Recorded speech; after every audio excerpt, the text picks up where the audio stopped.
Chapter 5. Bibi joins the party. Inko smiled to herself as she heard the front door open. Izuku was home about when she had expected him to be, and she had timed supper almost perfectly. It was only about 5 minutes off being ready to eat. Hello, Izuku. Inko blinked. There were 3 people there where she had only expected 2.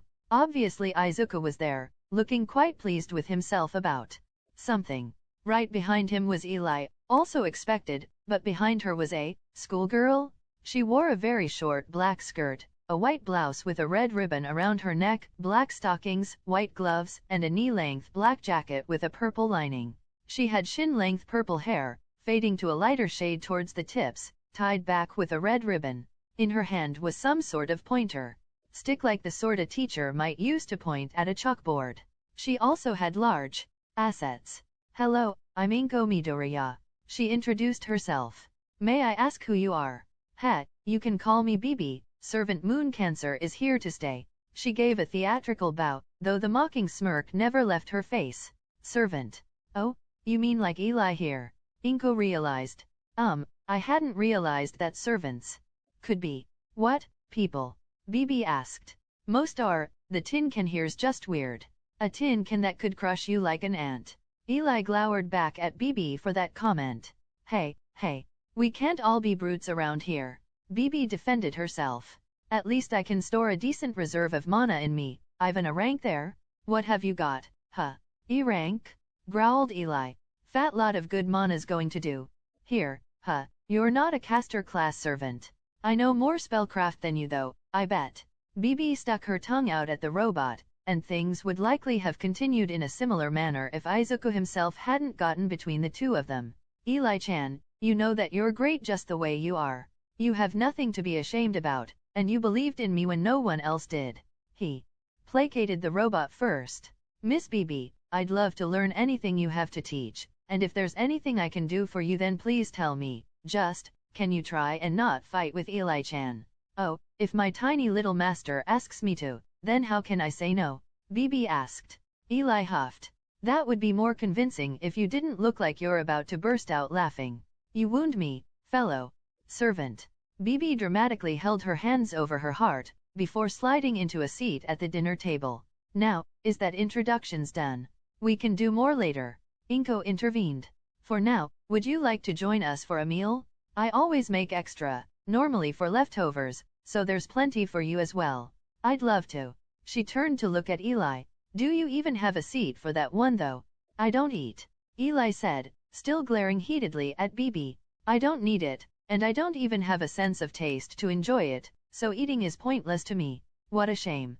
Bibi sighed. You don't know what you're missing out on. The luxuriously sweet taste of a soft red velvet cake. The sour and tangy flavor of citrus. The spicy flavor of dash. Eli growled at the busted servant, who sighed but didn't continue. Supper was a bit tense that evening. Bibi took obvious delight in teasing and needling people. The exact target didn't seem to matter to her. Izuku and Inko were unsure whether that was just the way she was or if she was purposefully being offensive. Inko privately thought it could go either way. Her attitude and demeanor rolled off her so naturally that if it wasn't her natural self, then it was a well-crafted mask, and Inko needed to believe that Izuku's own quirk wouldn't hurt him. Eli had been a blessing. Hopefully Bibi would follow the trend. After her, Izuku, and Bibi had eaten, Inko collected the dishes together and shooed her son off so he could get to know his new servant better without having her hanging over his shoulder the entire time. She'd get to know the girl later.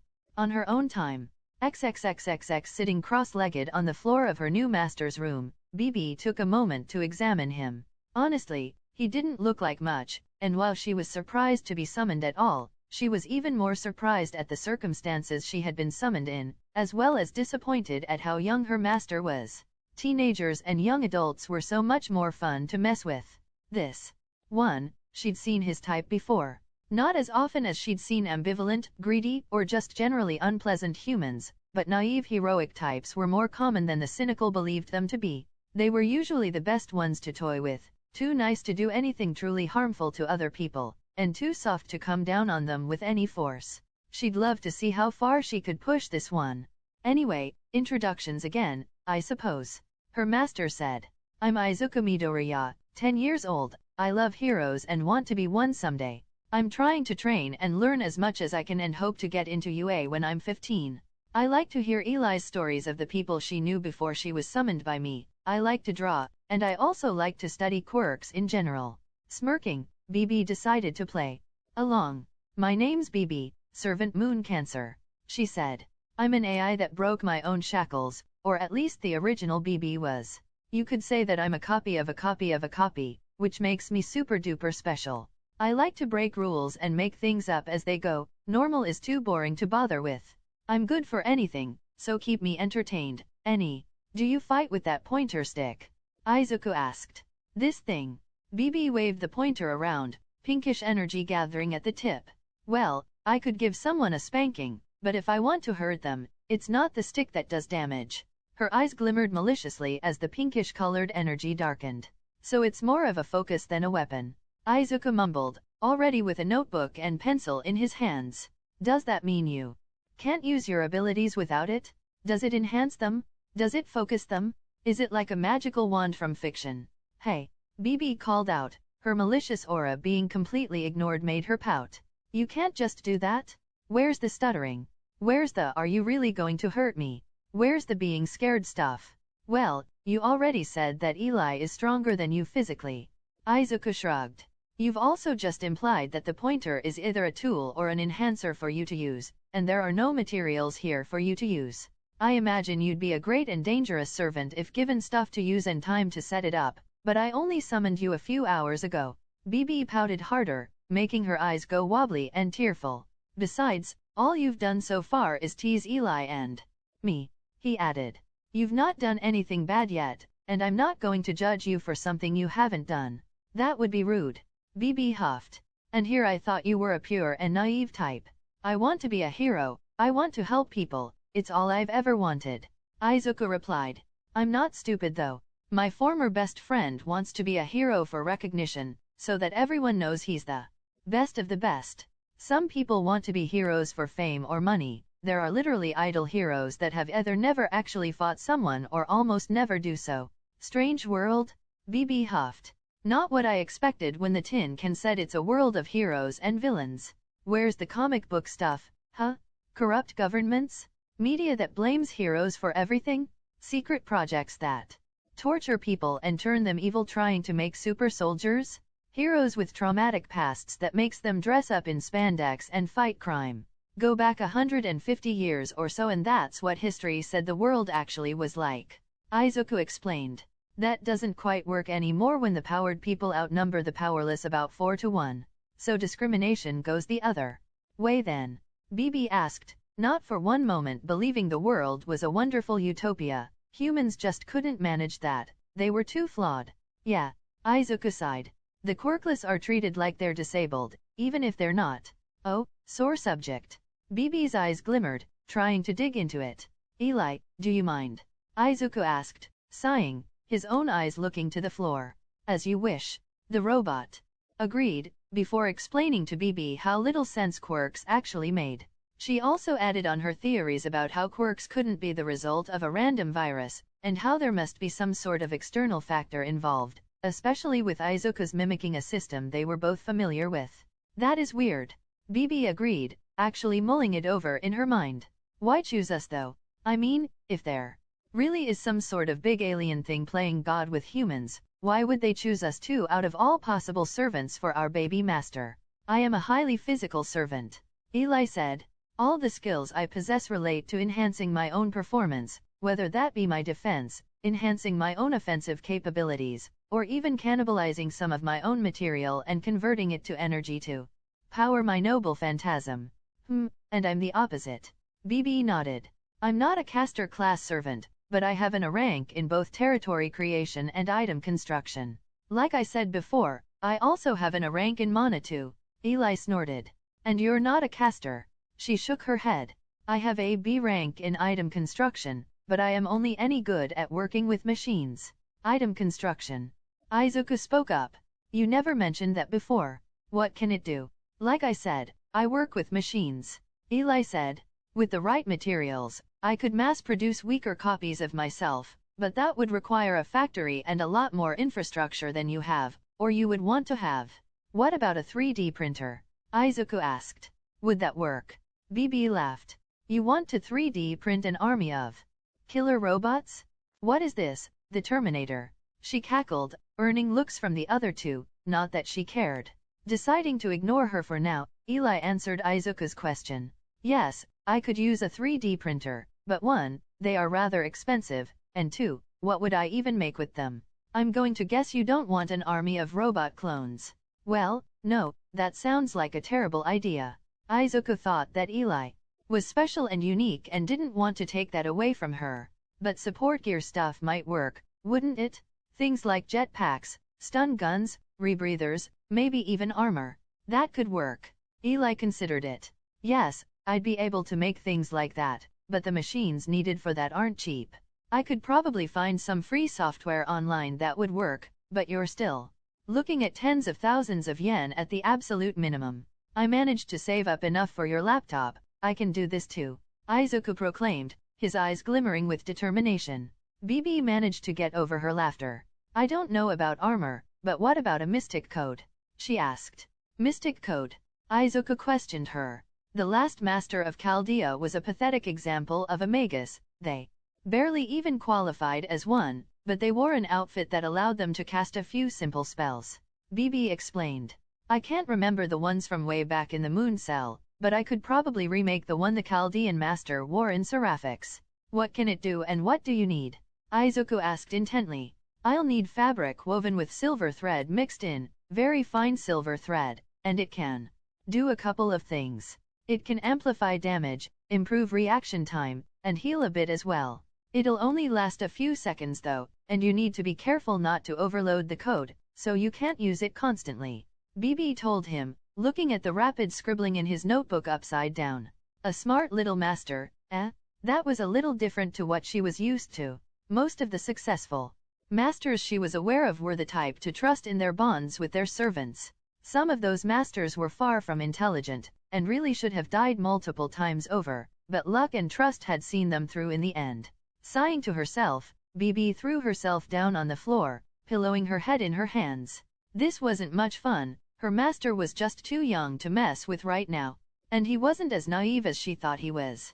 She needed something to do until he got older, but what? Rolling over several times on her stomach, she ended up next to the Robo-Elizabeth who had started up her laptop while their master kept his nose in his notebook. When she loaded up an internet browser, the first thing she saw was hero news plastered everywhere. Colorful people posing in costumes that showed off their physique really didn't do anything for her. The villains weren't any better either. The ones who weren't common crooks and criminals had a very similar aesthetic, if in more subdued colors. Vigilantes? They were a middle ground between the two, but Bibi's eyes slid off them all the same. She hummed to herself as she watched Eli browse through the news articles. Every third or fourth one featured a massively muscled blonde man who would have been the Aryan ideal if he wasn't Asian. He was built like Spartacus, and she could say that despite him wearing a costume from the neck down, and that was because the costume was tight enough to trace every one of his abdominal muscles, and was on the verge of being indecent. That's All Might, Eli told her. He's the #1 hero in the world, and who specifically Izuku idolizes. He's a hyped-up mass of muscle you mean? Bibi dismissed. Looks about as intelligent as a bimbo. Bimbo? From you. Eli drawled, sending a pointed look to Bibi's large chest. I'm special. The moon cancer smirked back. What does he even see in this guy? Don't tell me he likes the muscles more than he likes the boobs? Is that why he hasn't been staring at me? Izuku is 10, idiot. Eli chastised Bibi. Izuku loves the way All Might is always smiling when he saves people, and he's very active. It probably doesn't hurt that. As far as I can tell, All Might has never lost a single fight. He's incredibly strong. Strong enough to fight you. Bibi needled her fellow servant. Maybe. Eli shrugged. Hard to say really without testing it.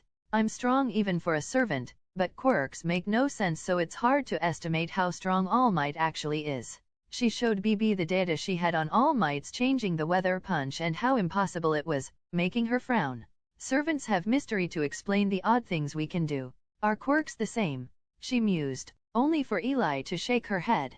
I think I might want to look into this too. Might be a distraction while Master gets older. Good luck. Eli said.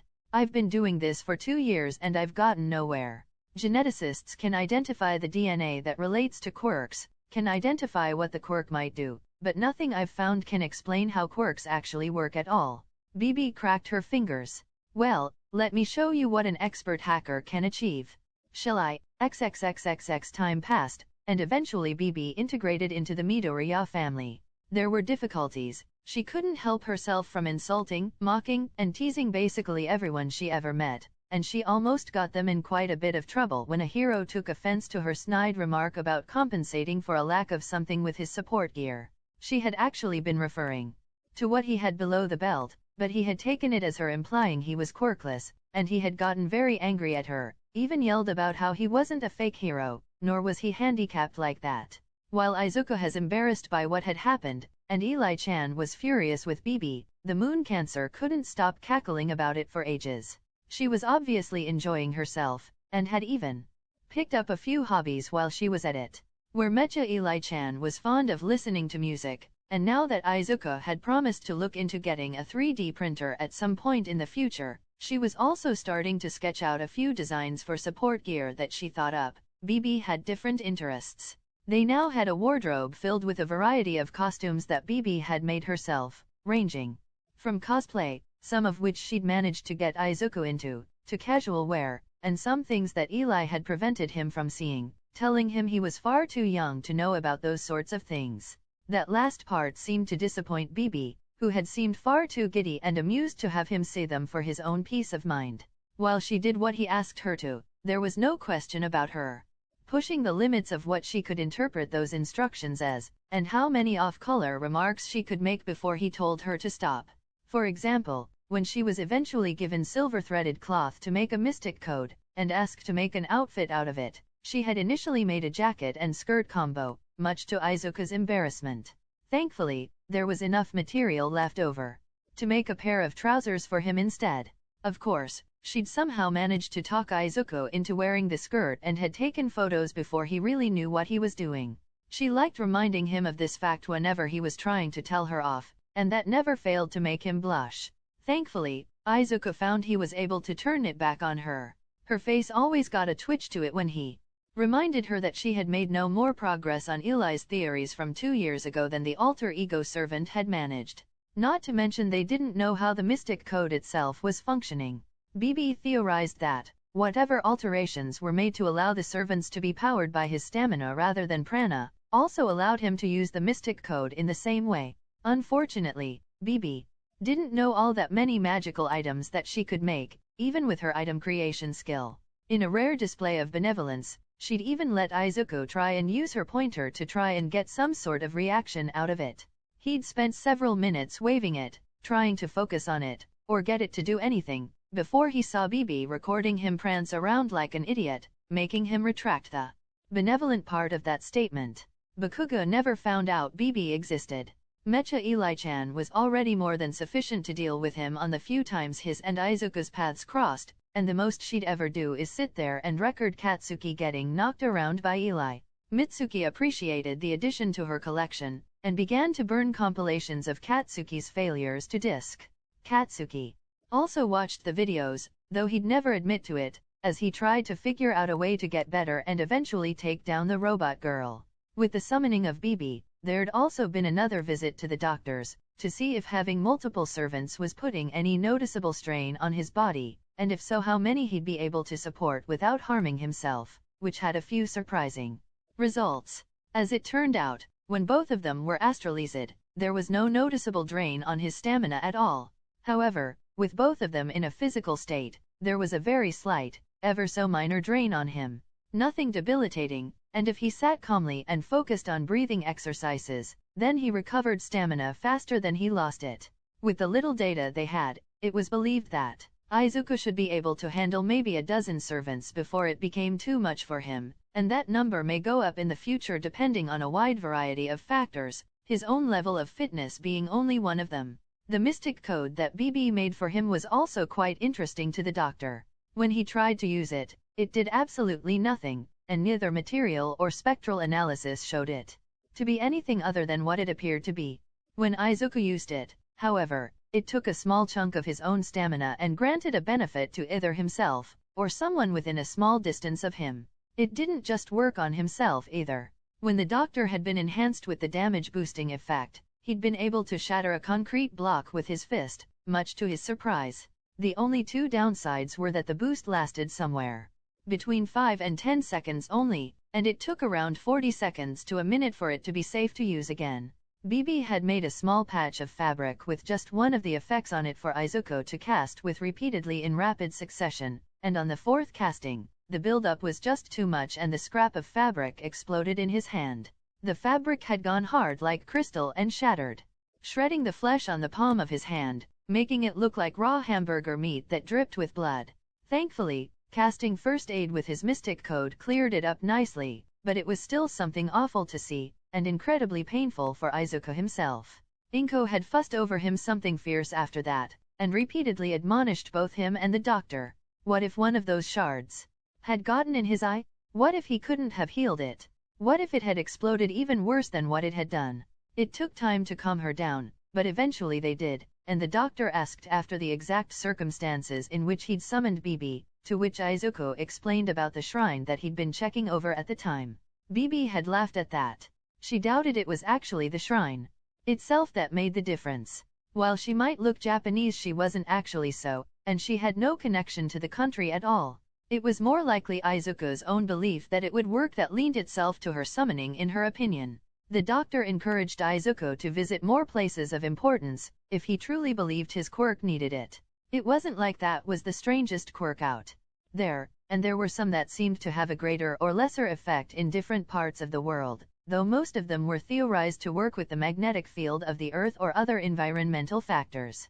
This led to Inko, Izuku, and his servants taking some trips around Japan when his mother had time off work. They went to Kyoto, to different shrines, mountains, even parks and museums. All of the physical activity helped Inko lose the last of the extra weight she'd gained prior to Izuku getting his quirk, and she looked much better for it. She also felt better, though she didn't say anything about it. She didn't want Izuku feeling guilty for the way she'd worried over him so much, and things were better now, and that's how she intended to keep them. When Hisashi heard about Izuku's interest in historical sites and artifacts, he began to send home some unusual items that he thought his son might enjoy. He traveled a lot, so it wasn't a hardship for him to look around local markets for strange and interesting things.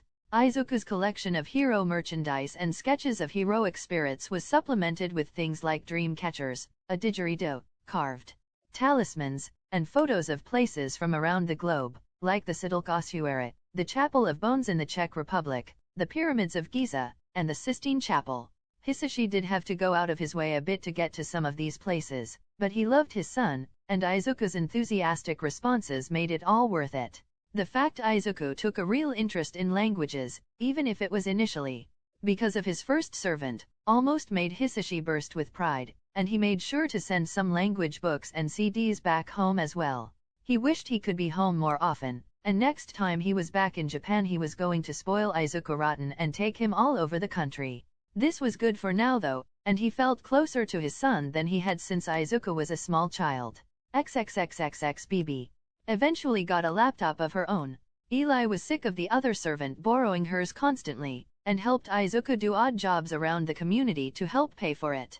With her by his side, he didn't have to worry about getting dragged around by larger dogs, and the errands some of the local businesses were willing to send him on became much easier. Bibi was delighted to have it, though what exactly she spent all of her time doing with it none of them knew, nor cared to. The somewhat disturbing laughter that the moon cancer was becoming known for in their household wasn't something they felt like interrupting or poking their noses into. In truth, Bibi had become something of an internet troll. With a lack of entertainment coming at her master's expense, she instead found joy in irritating people online. Whether that was by beating anyone and everyone in strategy games, what strategy? There were always a limited number of options and calculated probabilities to anything of that nature. This was nothing to her, prodding them into losing their composure on forums, or even challenging their belief and faith in their idols. One of her more proud moments was when she pointed out a suspicious lack of All Might sightings and the reduced number of appearances he made after that point. She spread a few rumors about the hero being abducted by aliens and replaced with a fake, some more about him getting old. The man was at least in his mid-40s by this point, and numerous others, though not one of them really stuck. Say what you want about the man known as All Might, he must have one hell of a PR team behind him. Well, either that or an absolutely rabid fan base, and judging from how prolific his merchandise was, she wasn't entirely willing to bet against that possibility. Given that there had been legitimate cults to the #1 hero, at least 4 of which he'd broken up himself, even Bibi was wondering about the mental state of humans in this day and age. That level of devotion was neither normal nor healthy. She could only imagine how much worse Izuku might have been without the influence of Mecha Eli-chan on him. His room was still a veritable shrine to the #1 hero, even with other things taking the edge off it a bit. Still, there were interesting things on the internet, and she'd recently dug up a rather interesting paper by one Dr. Daruma Ushiko, talking about a quirk singularity. In essence, he believed that quirks would eventually get so powerful and complex that no one would be able to control them anymore. Honestly, while it did have some good points, Bibi called BS on that idea. At least, assuming evolution had some say in things. If a baby was born unable to control its quirk, it would potentially kill itself, removing it from the gene pool. The survivors, with more stable quirks, would then pass on their genetics to the next generation. She believed that, eventually, quirks would plateau in power. They were on the rise now, but once a limit had been reached they'd settle down. Oh, infant mortality rates would probably go up, and since the dawn of quirks it was already higher than before that time, but it would settle down. Well, either that or quirked humans would go extinct, leaving only the quirkless. Of course, like she said, that only applied if evolution took its natural progression. Fuck Eli and her theories, now even she didn't know what to think any longer. Chapter 6, Horror and Drugs. A 13-year-old Izuku twirled a pen between his fingers as he stared out the window. It was strange. Going to school without Bakugo, as much as he'd avoided him before, he'd still been a constant in Izuku's life since he was a baby. Last he heard, Katsuki was going to a place called Aldera or Onodera, something like that. He'd opted for a different middle school, and now he was surprised if he saw Bakugo twice a month. They still lived in relatively the same place, so their paths did cross occasionally, but it was a lot less than when they went to the same school. Izuku had changed a bit in the last 3 years, though not much in his opinion. He'd gotten a bit taller, a bit more muscular, and a bit more confident, but that was about it. He wore a mystic coat as casual clothes, and around his neck he wore a pink and purple-colored headset, a gift from Mecha Eli-chan that allowed the two to talk to each other over any distance, even if she was astralized at the time. It also had a SIM card in there and could act like a normal phone if it needed to. In terms of personality, he hadn't changed much. He still loved heroes, he still wanted to be one, and he still got starry-eyed over quirks of all kinds. He'd gained a bit of a sarcastic edge at times. Living with Bibi couldn't not change a person, and he'd learned to love languages, expanding on those that he was learning beyond what Eli could help him with. He tended to come in the top 5 at school in all his subjects, and he'd even become a bit friendly with some of the students as well. He wasn't a social butterfly or anything, he kept himself too busy to socialize a lot, but he'd exchange a hey in the mornings, and he knew everyone in class by name now too. He still only had 2 servants, even though he felt like he had enough charge available to summon a third. His doctor, who he was becoming too familiar with really, had suggested putting it off to see if he could summon a stronger servant, or if it used up a particular amount of charge and left the extra there for the next summon. Also, with Bibi being who and what she was, Inko herself had advised caution when it came to summoning any more servants. Eli had been a robot who was willing to follow Izuku into becoming a hero, and his mother had first believed all servants were like that. Bibi, while apparently a digital life form, she said she borrowed the term from someone, looked and acted much more like a normal, organic person. Inko was worried that servants he might summon were too much like regular people for comfort, and she actually managed to corner Bibi and Eli to ask about other servants and what they were like in general. Eli told her that every servant was different, and usually, in the absence of a catalyst, was summoned based upon compatibility with the master. Of course, Bibi interjected, compatibility could mean they were too similar and would never get along. She also added that, in a usual Grail war, servants were summoned because they had some sort of wish they wanted granted, and they worked alongside their masters to achieve it. Eli then calmed Inko down, telling her that the servants of Chaldea had been summoned to help stop the end of the world, and they complied, fully aware that there wasn't a wish waiting for them at the end. Bibi then made things worse again, pointing out how neither of them had been given any information upon their summoning aside from Japanese, so there was no telling what a summoned servant might expect to receive upon being summoned.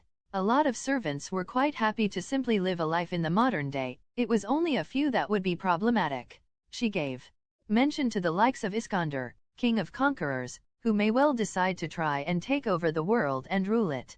She talked about those who were desperate to change history, to correct a wrong they believed they have made in the past. The wants and desires of servants were as diverse as the wants and desires of humans the world over. Eli said that it may be possible for Izuku to desummon a servant if they proved to be incompatible. While they hadn't tried it yet, neither Bibi nor Eli wanted to leave Izuku. There was the possibility of it being possible. Bibi didn't mention how that was one of the reasons she hadn't pushed too hard on Izuku. She was content enough with playing around in the world as it was, and the possibility of just fading away like that made something inside her rebel. She did, however, say that some servants may not be pleased to be discarded so easily, and may even try and take Izuku down with them. Eli and Bibi had argued back and forth for quite some time, both of them raising some valid points. The former pointed out how both of them were willing to stick around with Izuku, and it would make no sense for him to summon someone actively against him. Whether by compatibility, or by a servant just not answering the summon, Izuku wasn't making any promise in his summons that he could default on, and anything beyond the initial summoning was something he and the servant in question would have to agree between themselves. Bibi pointed out how little they actually knew about how things worked here, beyond just how Izuku was producing enough energy to keep them going, especially in the complete absence of magic circuits and any sort of mystery. They didn't know how the servants were actually being chosen for summoning. Both Bibi and Eli remembered Chaldea, and how they had resolved both of the incidents they had been involved in, but neither of them had been the first such event that Chaldea had been involved in. Bibi could recall some of the data she had liberated from Chaldea's systems, and made a list of some potential servants based upon just such a criteria, and depending on Izuku's next summon, they may consider it accurate for now. When Inko had asked to look at the list, she'd not known what to think. 3 other versions of Elizabeth Bathory, Santa's servants, a magical girl, a giant American woodcutter, even a goddess, an Irish witch, a demon hunter Yakuza princess with the power to kill anything? All this did was give her another reason to be worried for her son. Eli was a delight, and had given Inko a positive opinion about Izuku's quirk and what it could summon. She was polite, agreeable, and, well, a robot.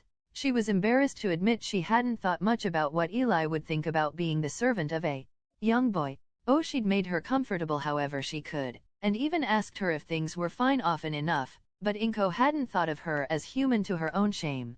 Bibi, however, had changed the paradigm. She was snarky, sometimes rude and contrary, and delighted in teasing and tormenting others. She acted much more independent than Eli had, like an actual person, and while she was somewhat willing to go along with things, she didn't miss a chance to mock and deride heroes and the whole hero profession. On the other hand, Bibi had been the one to make him the mystic code that he wore, several copies of it actually, and had been the impetus behind Eli mentioning her own ability to create things, leading to the purchase of a 3D printer and several other pieces of hardware that allowed her to make what really should be considered support items for Izuku. So Bibi was a rather difficult person for Inko to deal with.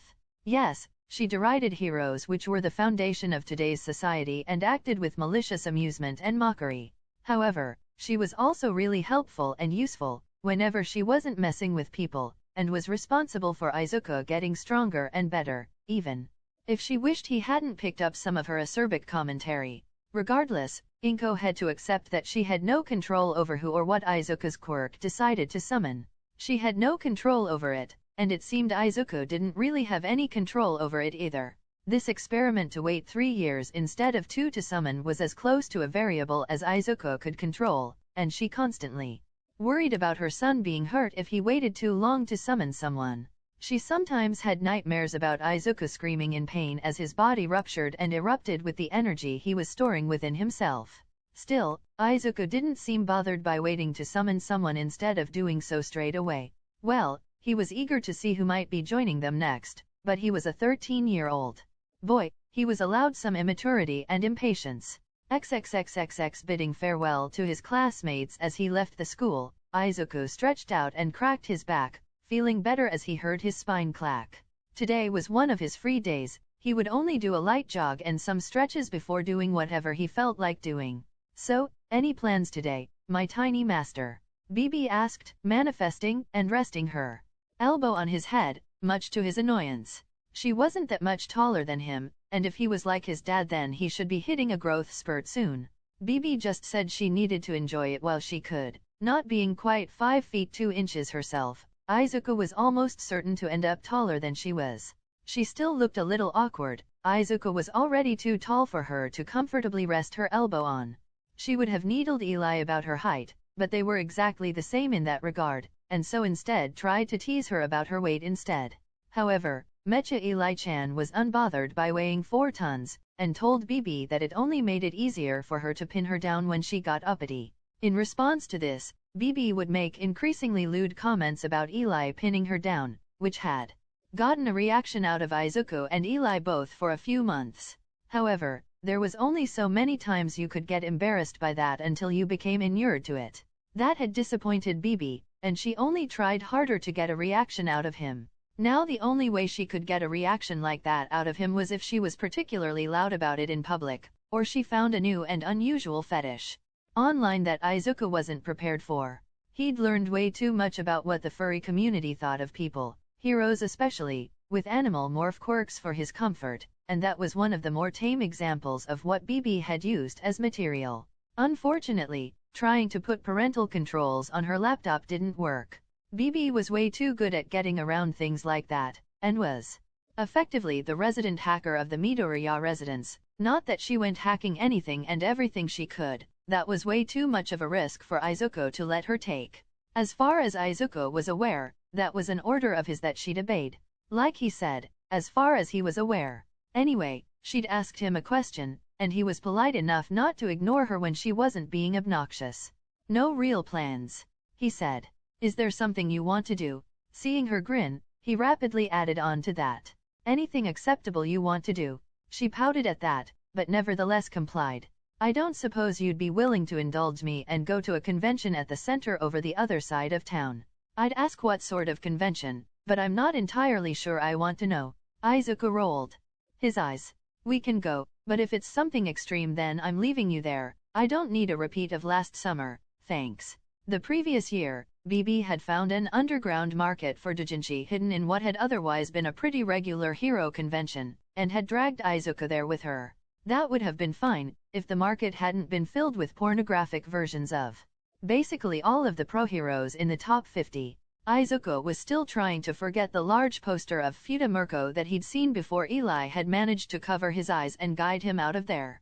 He still hadn't quite forgiven Bibi for that, especially when he heard a voice on his way out about a new release of Miss Might's erotic adventures. There were some things not meant to exist, and those were just 2 examples that needed to be purged with fire. In punishment, he'd locked away Bibi's laptop for a week, making her miss an online game tournament she'd wanted to play in. In Izuku's eyes that had really not been enough of a punishment for her, but she had yet to do anything else bad enough for him to punish her for. It's a horror convention, Bibi told him. There's supposed to be some classics on show there, you should enjoy that at least. Izuku gave her a look out of the corner of his eye. He did have an appreciation for horror, especially older horror. The fact that films from the 20th century could still scare people today, in spite of quirks making things seem somewhat tame and mundane now, was pretty cool. Films today were hard to get right. For several categories, fantasy films had to try harder to make their settings magical. Sci-fi suffered when they tried to explain how their technology worked without resorting to quirks being involved, and horror was a lot less scary when a decently strong quirk could deal with some of the things traditional horror favored, like zombies being unable to bite someone with a hardening quirk, or mutated sewer monsters being punched by someone with even a moderate strength quirk. Psychological and existential horror were still going strong though, and those were the 2 types that Izuku himself favored. Especially considering his servants weren't from his world, It made him wonder what else was out there, what there could possibly be. The fact that, somewhere, the things he saw in films like that may actually be real, well, that both excited and terrified Izuku both. Of course, Izuku knew that Bibi knew this, and he also knew Bibi well enough that there was more going on, there always was with her. Still, this sounded harmless enough for now. Let's go then. Izuku sighed, hoping he wouldn't regret this decision. XXXXX. When they got to the convention center, Izuku had to admit that it looked just like what Bibi claimed it was. There were people in costumes, stalls with memorabilia on them, and even a few rooms set up with projectors that had some old films playing on them. Paying an admission fee for himself, and Eli and Bibi displaying their registration cards proving themselves to be Izuku's quirk, a necessity when Bibi had been summoned, and they were in. Izuku was actually a little disappointed he hadn't known about this before today. He would have loved getting into costume and mingling with other horror fans, but he didn't really have time today. The convention was going to be on for the next 2 days as well. He might come back if he felt like it. Wandering the stalls, Izuku managed to get a few things really cheap. A few simple horror masks showing things like Frankenstein and Dracula faces, even if Bibi laughed at them and how inaccurate they were to the two such servants she knew of, and a collection of classic horror films from before the turn of the 21st century, and he was actually quite happy with how his free day was going. Even Eli was fairly happy, having gotten a model of the first Terminator and one of the puppets from the Puppet Master films. She had a bit of a guilty pleasure in watching films with robots in them, either as protagonists or antagonists, and depending on which film you watched in either series, the models she got were of characters that were both at one time or another. Izuku was just deciding to head into one of the film rooms, quite glad that the old age certificate restrictions on movies were considered obsolete unless sexual content was involved, when he noticed that Bibi wasn't with them right now. Eli, how long has it been just us two here? He asked his first servant. The robot paused, before scanning around the convention hall, surprised that Bibi had managed to escape their notice long enough to escape their sight. Then again, they tended to tune her out when she started her attempts at teasing either one of them, which may have been her plan to begin with. I don't know. Eli-chan eventually conceded. She was here when you bought the masks at least. That was at least a quarter-hour ago. Izuku despaired, before sighing. She'll find her way back to us sooner or later. Let's just hope she doesn't get herself into trouble in the meantime. You want a miracle? Eli snarked. No, I just don't want trouble. Izuku grumbled. Come on, which of these films looks the best to you? XXXXX. Bibi had indeed disappeared shortly after Izuku had bought the masks for himself. The thing is, due to diving deep into the darknet areas of the online world, she had a pretty good idea of what a lot of criminal groups actually got up to. The ones that used the internet at least, and in the modern age even criminals needed to keep with the times if they wanted to be successful. Astralizing herself and scouting out the building didn't take long for her, and her eyes glimmered when she came across a conspicuous group of individuals making a deal that, if the information she had found was accurate, was for the weak quirk improvement drug, otherwise known as Trigger. She had been wanting to get her hands on some of this since she'd heard about it. Eli too had wanted to know about the properties of the drug and how it actually affected the human body. She thought it might help her understand more about what quirks were and how they functioned. Bibi, on the other hand, while she did want to know more about quirks, she hated knowing next to nothing about them, was more interested in what she could do with it. Item creation was only any good when she had materials with which to make something and an idea of what she was actually making. She was Bibi, she was known for altering herself. She broke the rules, did what she wanted, and decided for herself what she would do and what she would become. She was annoyed that any active usage of her skills and abilities relied on Izuku's stamina, otherwise she would just disappear into imaginary number space and forge a time loop for herself until she figured things out. Unfortunately, she suffered issues twofold with that. Like she said, any active abilities required Izuku's stamina, and that included use of imaginary number space, so it wasn't something she could be subtle about, and she could only use it as long as Izuku's stamina lasted. Creating a time loop didn't take much energy, but sustaining it was another matter entirely. Secondly, she was a servant, and that imposed its own limitations on her, and to her frustration she could not use said imaginary number space to its full capacity. as she only had her own processing power available to herself. As this was a physical world and not a digital one, she couldn't decompose other AI and add to herself that way. This situation was rather vexing for her. So, trigger was what she wished to use to break these limitations on herself. Unfortunately, the drug as it was would be useless to her. However, Izuku's quirk functioned. She'd read the report on it and quirk suppressants didn't affect it, so the likelihood of her getting any benefit from it was minimal. Of course, that was before her own item creation came into the equation. With that and knowledge of alteration of the soul from the moon cell, though she couldn't remember exactly how that worked, she intended to use the drug as a basis for something she could actually use. Unfortunately, as one might expect of performance enhancement drugs, trigger was very much illegal. The fact that it had side effects that included a degenerating mental state on its users meant that only desperate or stupid criminals even went for it. Getting a stronger quirk was great, and even the thought of power was a rush for a human. However, going mad with power meant the smarter criminals avoided taking it, even if they dealt in it. Trigger use also had the side effect of heroes tracking down distributors and shutting them down. It was a priority drug for them to deal with, above recreational drugs by far because of the dangers to others beyond the ones who chose to partake in them. Rampages never tended to end well, and that's how the majority of trigger users went. It had taken Bibi far too long, in her opinion, to track down a drug deal both close enough for her to get to without Izuku realizing she was up to something, and in sufficient quantities for her to experiment with. Now she wasn't going to waste this opportunity, and though she wished to go down there and simply have this over and done with already, she needed to remain out of sight. It was no good to retrieve the drugs if she was tracked down straight away. This was the sort of thing that would certainly make Izuku actually try and to summon her, and she didn't know whether he was capable of it or not. What she had gleaned from Chaldea's systems during the events surrounding the Seraphic's oil rig suggested that they at least had that ability, though whether the master had actually done so or not she didn't know. She doubted it. Too soft-hearted by far. Thankfully, she'd prepared for this, and it didn't take long for her to find what she wanted. When she'd heard about the drug deal going down, she'd attempted to make some form of golem or homunculus minion thing. There were plenty of examples of magically made servants in myth and fiction, so it shouldn't have been that hard to make one, and she was Bibi, she dealt with AI all the time before. Unfortunately, having no real idea what she was doing, the results were less than ideal. She felt she should be ashamed of the pathetic little twiglet things she'd made, especially knowing that if given time and materials then Mecha Eli-chan would have been able to make robots that, if not up to the standard of a servant, were at least functional competence. Unfortunately, while she could program damn near anything she pleased, actual magical items were for the most part beyond her, much to her frustration. Still, she would work with what she had, and it wasn't like she needed fighters to pull this off.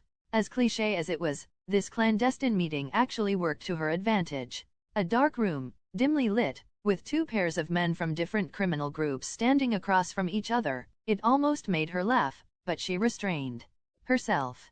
She watched silently as one of the men opened a case, revealing the vials of trigger in it, before sealing it shut and placing it on the floor. One of the men on the opposite side opened a case to show off the money, before closing it once more and stepping forward to place it down in the middle of the two groups, some distance to the side of the case full of trigger.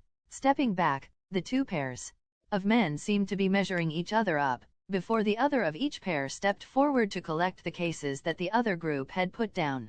It was at this point that Bibi enacted her plan. A door at one end of the room opened, and in walked a rather recognizable local figure. A dark blue bodysuit. A helmet, belt, knee pads, boots, and arms all of wood. Kamui Woods, the up-and-coming hero who, it was thought would break into the top 10 before too much longer, or at least that was what it looked like to the criminals. In truth, it was a very primitive golem in a stuffed bodysuit that was weak enough that Izuku could probably snap it in half without trying too hard. The only thing it had going for it right now was that she had found enough recordings of Kamui Woods' voice to give it several phrases to say. "I want an explanation," Woods said, a line he'd used on camera 2 years previously when catching a villain who had tried to abduct a small child. It had just the right amount of menace in it that Bibi wanted. "Fucking hero," one of the criminals yelled, before attacking Woods. A moment later, the three others joined him. The golem managed to twist out of the way of the initial attacks, and that was enough time for Bibi to have 2 more of her twiglets drop smoke into the room, giving them the cover needed to snatch the trigger case and flee with it. It was a shame she didn't have any more of them to hand. That money could have been very useful to her. Oh well, time to get back to her master and hope he hadn't noticed her temporary disappearance. XXXXX it was barely even a minute later that the criminals realized they'd been had. A few good hits on the hero and its body basically fell apart, leaking stuffing out of its limp body, the skeleton of snapped wood not able to support it. Of course, when they saw that the case of drugs was gone, they degenerated into arguing with each other. The dealers believing that the other side had stolen the drugs, especially when they refused to pay for it, and the buyers thinking they'd been conned, particularly with the dealers insisting on their pay, claiming that they'd brought the product and now required their money. Neither believed a hero to have been the one to dupe them. There wouldn't have been this farce of a trap needed. The possibility of another criminal stealing from them did exist, and they would be pissed if someone else in the area did something or claimed credit, but for now they had a target in front of them to lay the blame on, and who said criminals were the smartest bunch around to begin with? XXXXX Eli did let Izuku know as soon as she noticed Bibi returning, but neither of them made a big fuss about it. They'd ask her later what she'd been up to, though neither expected a straight answer, and just let her lounge about in the chair next to Izuku as she commented on the films Izuku chose to watch. All in all, the day turned out to be a rather relaxing and fun one for Izuku. He'd been gotten with a few jump scares, which Bibi had mocked him for, and he'd even spoken to a girl that was there, though he'd apologized to her when it turned out she actually hadn't been in costume. She had sleepy eyes, one of which was covered by the fringe of her gray hair, and she held her arms out in front of her like a ghost. She talked a little weird, but she seemed like an alright person, and Izuku had been happy to chat with her for a few minutes before he left the convention center. Izuku had to call his mom to let her know why he was getting back so late, but she understood, even if she didn't much like horror herself. She did tell him off for not telling her earlier, making her worry, and he promised to remember in the future to let her know if he was going to be out late. As he was getting ready for bed, he did remember to ask Bibi what she'd been up to earlier, but like expected she avoided the question, making him sigh in frustration. He really didn't want to control her life or anything, but he couldn't help feeling upset that she didn't. Chapter 5, Bibi joins the party. Inko smiled to her